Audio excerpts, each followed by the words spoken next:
नमस्कार। आईसीपीआर के इस कार्यक्रम में मंच पे उपस्थित भारत सरकार के आदरणीय शिक्षा सचिव डॉक्टर विनीत जोशी जी, आईसीपीआर के अध्यक्ष प्राध्यापक Deepak Kumar Srivastava ji,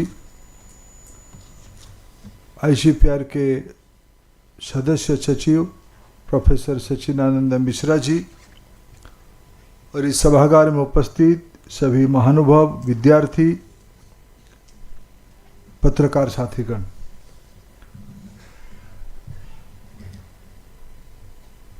Indian council of philosophical research संस्था के आज बहुआयामी कार्यक्रम यहाँ आयोजित किया गया। अनेक शोध पुस्तक का आज विमोचन किया गया। एक जर्नल की हिंदी संस्करण की आज से भी प्रारंभ किया गया। 2 आयामों में 3-3 कैटेगरी में प्रतियोगिता करके विद्यार्थियों को प्रोत्साहित किया गया तथा आईसीपीआर की नया लोगो उन्मोचित करके इस संस्था की श्री वृद्धि करने के लिए प्रयास किया गया। मैं आईसीपीआर को धन्यवाद देता हूं। आप पिछले लगभग 50 सालों में, 5 दशकों में इस एक प्रमुख काम को इस देश में करते आए हो और आज भी आप उस दिशा में एक महत्वपूर्ण कदम आगे बढ़ाया। विशेष करके मैं समाज की ओर से आभार प्रकट करूंगा जिन विद्वानों ने आज अपने विचार को, अपने समझ को, अपने कलम के माध्यम से उस ज्ञान प्रवाह में आपने भी योगदान दिया। यह आपकी योगदान निश्चित रूप में भारतीय ज्ञान परंपरा को श्रीमंत करने में सहायक होगा। मित्रों, मेरे पास 2 मिनट बचे हैं और 2 प्राध्यापक, एक अध्यक्ष और एक मेंबर सेक्रेटरी, दोनों प्राध्यापक हमारे सचिव जी विद्वान आदमी हैं। उन्होंने खुद को एक लीगल भाषा में कहे तो रिक्यूज कर लिए थे कि भाषण नहीं देने का। और दोनों विद्वान प्राध्यापकों की प्रस्तावना में ही एक समग्र दर्शन हमको अभी प्राप्त हुआ है। मित्रों, मैं 2 विषय आपसे अपेक्षा के नाते इस विद्वत मंडल के सामने रखना चाहूंगा। कोई भी सभ्यता बिना हेतु के, बिना रीजनिंग के, बिना लॉजिक के, इसको थोड़ा और गहराई से समझे तो बिना दर्शन के चल ही नहीं सकता है।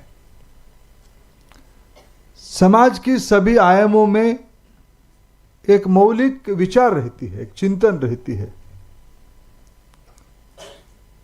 भारत अनादि काल से एक सभ्यता के नाते आज तक पहुंचा है और इन्हें इतने दिनों में हम जो टिके हैं, हम जो खड़े हुए हैं, हमने जो अनेक घात प्रतिघात के उपरांत इस ब्रह्मांड में अनेक सभ्यता समय के हिसाब से ऊपर भी आए हैं, समय के हिसाब से इतिहास के पन्नों में चले गए हैं। सिर्फ कहीं खंडर की एक टूरिस्ट स्पॉट बन के रहा है। दक्षिण अमेरिका में मायन सभ्यता को ढूंढने जाओ तो मेक्सिको में मैं भी गया था एक बार। एक चौराहे के अंदर एक ग्लास के अंदर निचले तले में ग्लास के अंदर दिखाया जाता है, देखो ये शायद मायन सभ्यता का एक प्रमाण है। हमें भी कुछ समझ में नहीं आया, उनको जो समझ में आता होगा किताबों में है। लेकिन भारत में आर्कियोलॉजी डिपार्टमेंट कहती है भारत में ऐसे कुछ शहर हैं जिनकी जीवंतता लिविंग हैबिटेशन है, कम से कम 15-20 लिविंग हैबिटेशन भारत में कहीं ना कहीं है, जिनकी आयु 2000, 2500, 3000 साल, 4000 साल तक भी प्रमाणित होती है कार्बन डेटिंग के हिसाब से। भारत में अनेक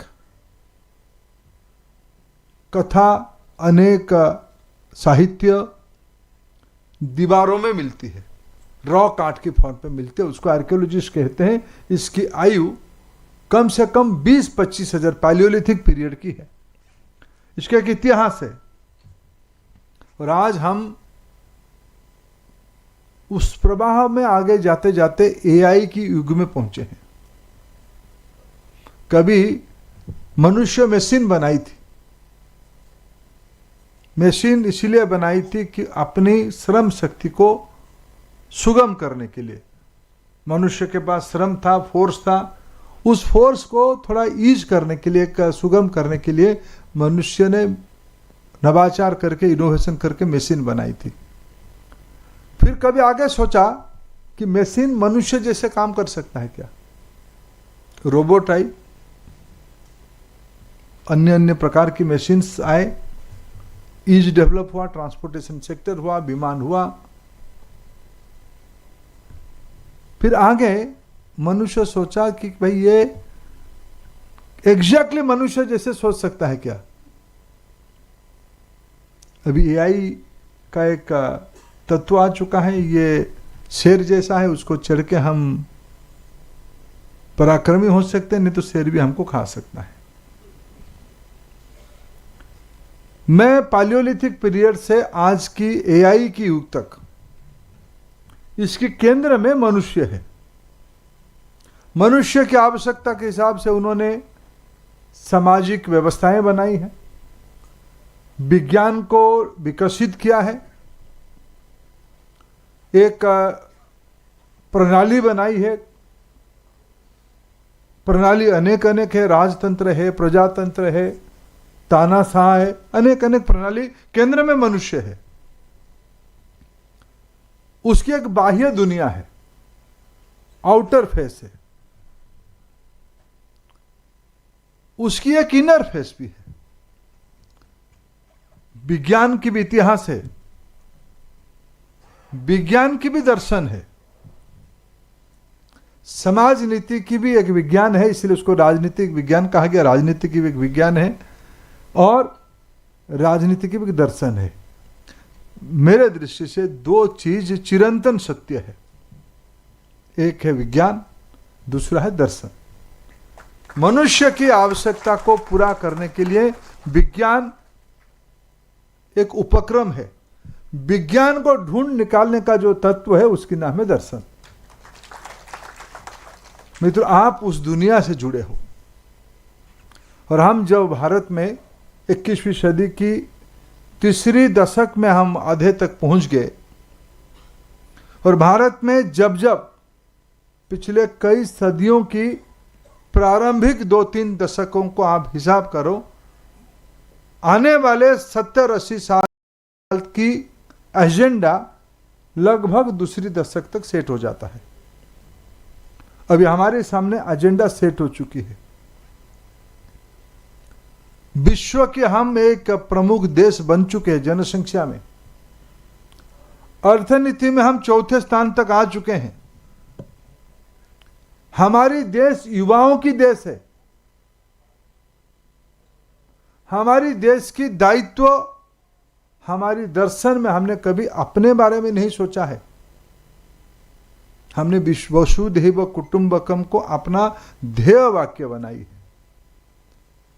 ये सिर्फ संस्कृत की एक शब्द की उच्चारण नहीं है, इसमें संपूर्ण एक दर्शन छुपी हुई है, एक संपूर्ण दर्शन की एक प्रतिफलन है। जब हम आज के समय में चर्चा करते हैं, हमारी एक बहुत लंबी विरासत है, उस विरासत की कुछ हेतु है। मित्रों, मेरे को लगता है कि जब हम राष्ट्रीय शिक्षा नीति 2020 में एक प्रमुख विषय कहा है भारतीय ज्ञान परंपरा, क्या भारतीय ज्ञान परंपरा यानी हम सिर्फ वेदों को एक कर्मकांड के नाते पूजा करेंगे, क्या हम भारतीय दर्शन को हमारे एक ऐतिह्य का अंश मानेंगे? क्या हम अपने ज्ञान प्रवाह को केवल कब हम गौरवशाली थे उसकी अभिमान के लिए एक यूज करेंगे या उसमें प्रेरित होंगे, या वर्तमान से लेकर भविष्य की प्रवास में? यह मूल चिंतन जिस कारण से हम एक कंटिन्यूअस जर्नी में है, निरंतर प्रवास में है, उस सत्य सनातन को आधार करके अगर वर्तमान की चुनौती और भविष्य की प्रवाह को, भविष्य की प्रवास को हम आज की शब्दों में मैं कहूं बिग डाटा एनालिटिक्स कर पाएंगे, उसमें एआई मॉडलिंग कर पाएंगे। मैं दर्शन शास्त्रियों को चुनौती देता हूं, आप अलग मत मानिए कि सिर्फ आपकी विषय अध्ययन और शब्दों तक सीमित है। गणित ने, मैंने अभी अभी कहा कि हमें समझना पड़ेगा दुनिया को भारत की आर्यभट्ट ने शून्य, ट्रिगोनोमेट्री जो गणित में सबसे क्लिष्ट होता है, और डेसिमल की नवाचार दिया। क्यों दिया होगा? उसकी कुछ कारण होगा, उसकी कुछ हेतु होगा, उसके पीछे कुछ तत्व होगा।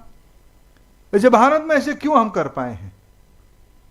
अगर पिछले दिनों में हमने भारतीय ज्ञान परंपरा से दुनिया को एक मूल्य दिए हैं, दुनिया को एक जीवन पद्धति दी है जिसको हमारी मनुष्य ने, विवेकानंद जी ने अन्य लोगों से कोई फर्क बात नहीं कहा था।